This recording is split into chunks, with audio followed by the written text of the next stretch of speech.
Well, you heard the accusation there. I mean, he was very categorical when he talked about, well, maybe he didn't mention your name, but I'm sure that you were very sure and clear that he was referring to the fact that you stood bail for Nnamdi Kanu, who is nowhere to be found as we speak. You know,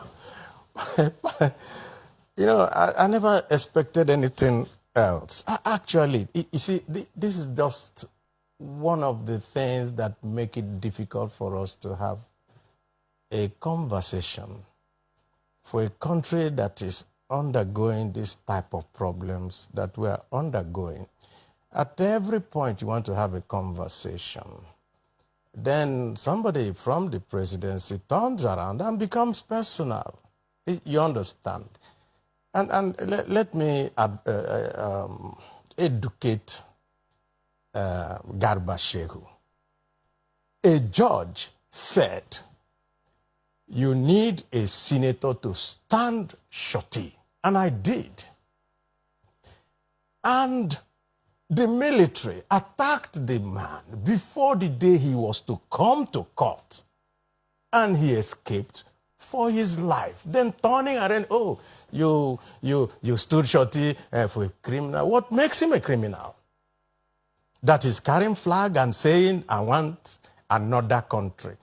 Is he carrying AK-47 in the bush and kidnapping people and killing people? So that is why it's always very difficult to have a conversation. The reason is that at all times, when you want to have this conversation, there's a fallback to okay, this is the situation, so why should we listen to you? What we cannot run away from right now is that there is a rhetoric of hate, a rhetoric of suspicion, a rhetoric of distrust. That is prevalent even amongst the elite.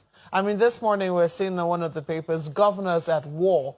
That is also there right on the front pages. And we're beginning to see the results of the hate, of the suspicion, and of the distrust being manifest, as we saw in Shasha, in Ibadan, as we also saw in some parts of the East, even though that has not been confirmed. The video clips we saw of people called the Eastern Security Network going to the bushes and burning settlements of, perceived enemies. Isn't that a problem? I think it is. And I think that what we need to do is always to have a conversation to be able to lower this tension. It is not a conversation of one person always pointing accusing fingers on people when suggestions are being made on how to de-escalate the tension that we have.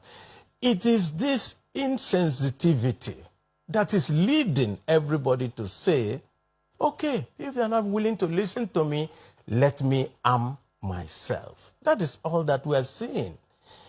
I'm very happy that Garba Shehu said the president is concerned. So fine, he is concerned.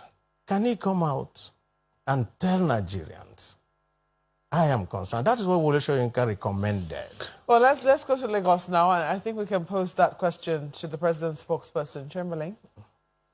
Well, yes, Mr. Shehu, can you just go straight and address that one? The president is concerned clearly, but people want to hear him, not just through a statement, but through his face and voice.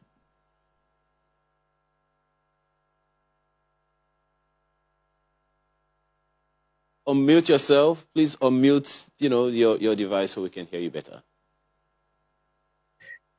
When Femi Adesina or myself speak for the president, people should accept that it is the president that is speaking. For the president, for this president, for him, it is the actions that should speak for him. He's not a showman. He doesn't have to be there. And for God's sake, let's be understood. We're not trying to personalize anything. Senator Abaribe dwelled a lot attacking President Muhammadu Buhari, saying that president had never, even at a rhetorical level, spoken against this kind of violence. That is most uncharitable. So we are not personalizing. People should not personalize. This country has problems. It requires the involvement of everyone. all hands must be on the deck to solve these problems. Yes. Community leaders have a role, senators have a role, everyone has a role. Yeah, well, talking about the roles of people, some expect some very strong voice from the president, both in words and in body language. A number of people would say that sometimes it's the body language of the president that is communicating something wrong. For instance, there's a reference that Senator Abaribe made to a segment of Mieti Allah that took ownership of a reprisal attack and nothing happened to them. So, how do you respond to that one? I think the problem is that we are not following up our stories as media. Otherwise, if you know the thousands of people, and I hope the police command will take, the headquarters of the police will take responsibility and publish the full list of Fulani herders who are undergoing trial in various states, particularly in Benue State. The thing about some of the media is that we are there on day one when the charge is read, and then we turn our back, we move on. But trials are going on, convictions are being made, and the president cannot be complicit. It's very uncharitable, cannot be complicit in the kind of things that are being said of you. Well, but that is just one of several issues that have been addressed. There are also those who feel like, look, for instance, we asked a political science professor who said that for the security agencies to do their job, they need the political will. And, you know, a good question will be, whose political will? What's your take on that? Is that to say that the security agencies do not want to do their jobs, or that they are waiting for the president or presidency to agree that they should do their jobs? It's happening, and begin to be appreciative of the enormous risks that our security people are taking. They are making it possible for you and I to sleep well because they are exposing themselves on the front lines. So for anybody to say there is no political will, is anybody complaining? Is the IG of police saying he's unable to do his job because he doesn't have support? Look, this president allows you to do your job. Look, people have been found complicit in a lot of wrongdoing in this country. Contract, and the president will never call, say, a minister and say, give this contract to this or that person. So you have the most powerful people in government running the various government departments because the president is not meddlesome. So what does he mean by political will? Well, maybe political will because there are also other layers of government, local, states, and at the federal level, VIPs who they don't want to offend. Then that is the problem. But nobody would do their job right, and then the president will disown them. It has not happened, it will not happen. All right, then, Mr. Garba, Shehu, we do appreciate your perspective this morning. Thank you for talking to us today.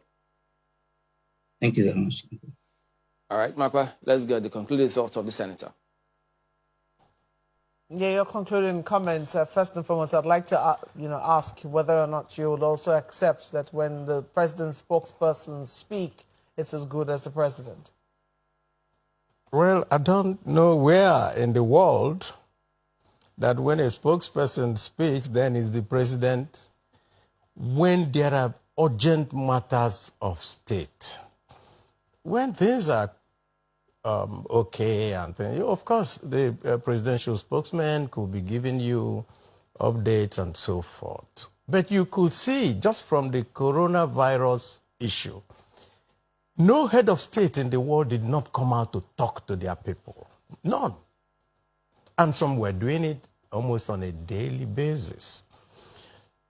The insecurity that we are facing is also one of the most critical things that we are facing in Nigeria at the moment. And one would have expected that the president will not be detached and then saying, okay, just talk to us, whatever, the spokesman said that is it. But if that is what they call his style, I think that is not such a very good style for the thing that we are facing today. Well, we understand that you're going to be releasing a book very soon. I can't wait to see what will be inside the book. But after how many years in public service and still going on, just to have some years left by God's grace, will all of this be chronicled in the book? Oh, yes. I'm starting from my childhood to this point. And I'm 66. So I was an independent baby. I was 5 years when we had the independence at, in October 1960. And so, there are a few vignettes, a few stories that are told inside there of the possibilities of Nigeria. I told a story about how I became a staff of the Bendel State University. I never knew anybody. I just did an interview. The interview was conducted by the head of department at that time, Professor Lambo, who used to be a minister. How I became a staff of SEO through a man called a Faturoti. I'm just I mean, wondering, those are the things. Nigeria was better. are you still hopeful for this country? Of course. Okay, it's a fine place. Of course, I still hope that Nigeria will go back to that, where we don't need somebody calling me to say, please give me a letter so that I can go and get a job.